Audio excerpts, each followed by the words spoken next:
Good morning to one and all. This is Dr. Vijay Kumar, working as an assistant professor from St. Peter's Engineering College.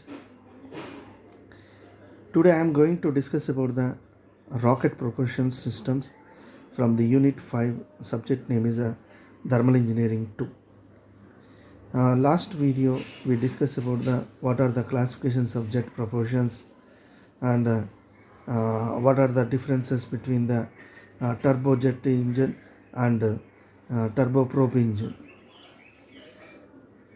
The main classifications are mainly the classifications are air breathing engine, non-air breathing engine. So air breathing means we have to supply the air. So that is are the atmospheric jet engines. So nor air breathing engines are the rocket engines. And are further classified into atmospheric jet engines are turbojet engines, turbopropeller engine, ramjet engine. The main difference between atmospheric jet and rocket engines are atmospheric jet engines obtain the required oxygen from the atmospheric air and their performance depends on the atmospheric pressure and temperature. And the atmospheric jet engines further classified as steady combustion system and intermittent combustion system. Steady combustion system means it's a continuous airflow. We have to supply continuous airflow. And in case of the intermittent combustion system, so here intermittent airflow. And the steady combustion systems further classified into turbojet engine, turbopropeller engine, ramjet engine. And intermittent combustion system example is the pulse jet engine. The main differences between the turbojet engine, turbopropeller engine and ramjet engine, turbojet engines is suitable for above 800 kilometer per hour. The speed of the turbojet engine above 800 kilometer per hour, at the speed of the turbopropeller engine up to 600 kilometer per hour, and in case of the ramjet engine, it will fly with a supersonic speed. Now, in case of the rockets,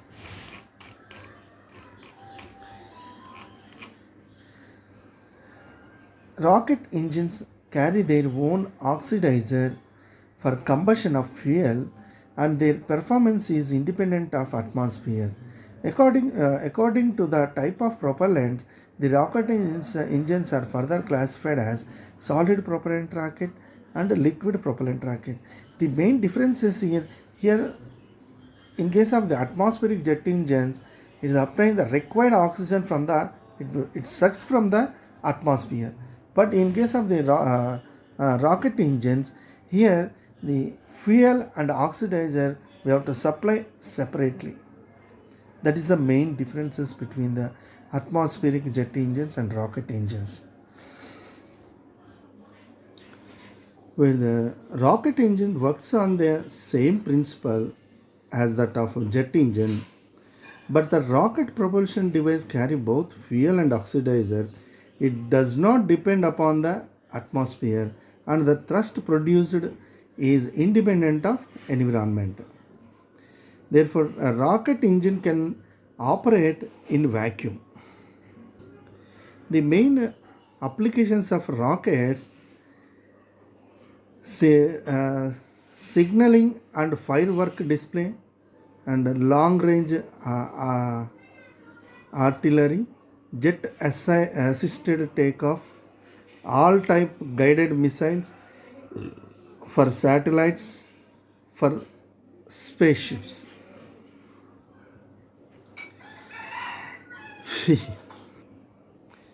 In the rocket propellants, the fuel and oxidizer together is termed as propellant. It contains a balanced source of chemical energy stored in the necessary ingredients. The main basic requirements of rocket propellants are: it should have high heating value, it must have low toxicity and corrosiveness.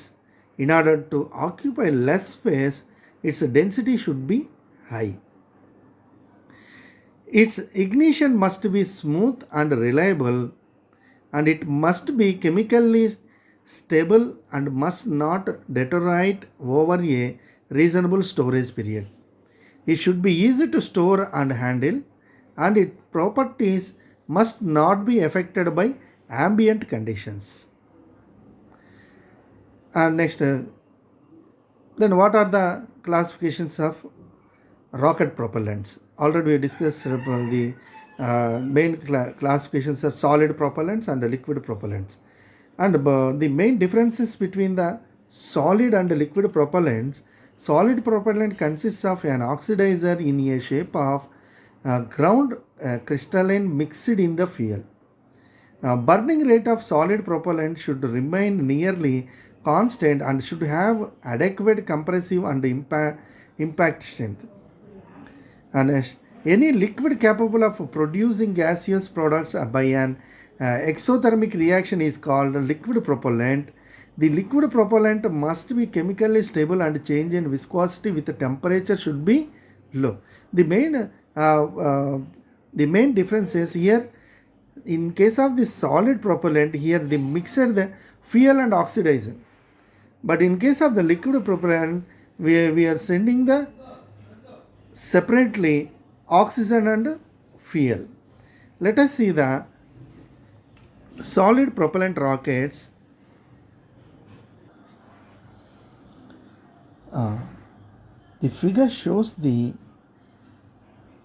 parts of solid propellant rocket using restricted burning and unrestricted burning. In a solid propellant, fuel with its oxidant is stored and burned within the combustion chamber, and it does not require any fuel system. It consists of a seamless steel tube closed at one end, and other open end is connected to nozzle. This is the closed and it is connected to nozzle. The parts of and in the restricted burning rockets, in the restricted burning rockets, the propellant burns on only on surface, that is burns in one direction only. They produce small thrust for a longer duration.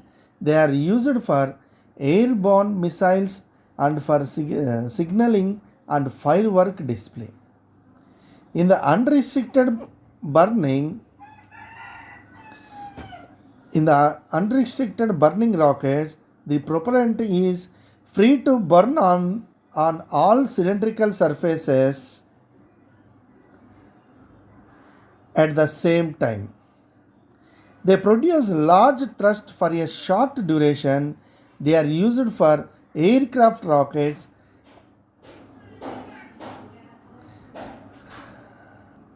artillery rockets, and boosters. Solid propellant rocket does not require fuel system, and it is easy to handle than the liquid propellant rocket of same size. However, it has some of the limitations. So one is the duration of thrust is very short, no provision for adequate cooling of rocket engine, and another one is size of combustion chamber is large for a given thrust, and it is not possible to discontinue combustion in the combustion chamber at desired time.